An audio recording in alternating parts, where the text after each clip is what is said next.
Learning about investing is a lot like learning to ride a bike. At first, it may look intimidating or complicated. Dangers seem to be everywhere. That's why it's important to learn the basics and ways you can help minimize risk and protect yourself.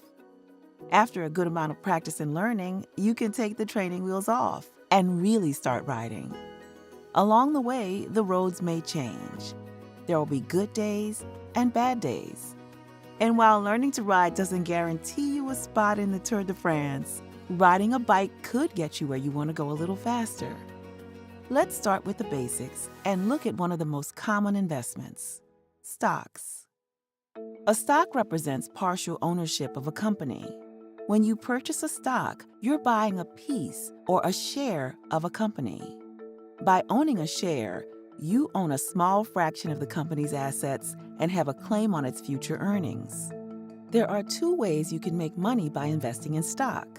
The first is through stock appreciation, when a stock you own goes up in value. If an investor bought the stock at one price and the price went up, the investor could then make money by selling the stock to another investor at a higher price. The second way is through a dividend. This is a periodic payment issued by some stocks. A dividend is a way for a company to give a portion of its earnings to shareholders. Here's an example of how stocks work. Suppose there's a company called Bull Flag Cycling. This company makes bikes, really good bikes. The bikes are so good, in fact, the company wants to expand so it can sell more bikes to people all around the world. To do this, the company needs to raise money, also known as capital. There are a few ways this company could do this. It could take out a loan, but that would mean taking on a significant amount of debt. Or it could issue shares of stock. By issuing stock, which is called going public, the company can raise money without going into debt. Instead, it sells shares of ownership and a claim on future earnings to investors. So let's meet a typical investor.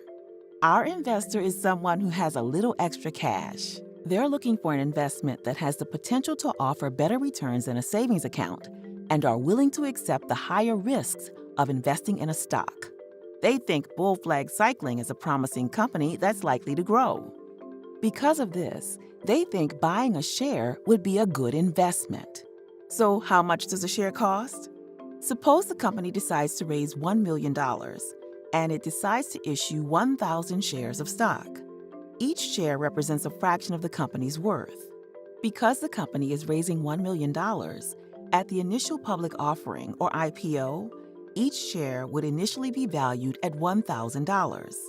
Let's suppose the price doesn't change after the IPO, so our investor purchases a single share on the open market through their online stockbroker for $1,000.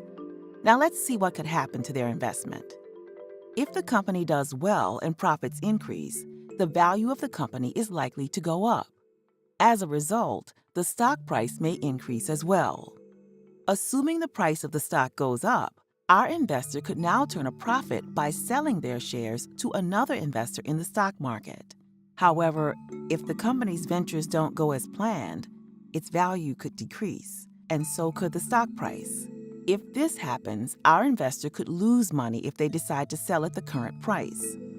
When it comes to investing in the stock market, the basic goal is to buy when prices are low and sell when prices are high.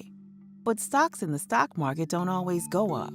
Sometimes they stay the same, and sometimes they go down. And sometimes prices change quickly. Because of this, stocks are considered riskier than other historically safer investments such as bonds or CDs. However, investors keep coming back to the stock market because with this increased risk comes the potential for greater returns. Savvy investors take precautions to try to minimize risk, like creating an investing plan, adding diversity to their portfolios by investing in a variety of companies, putting money in other investments besides stocks, and learning trading strategies for up, down, and sideways markets.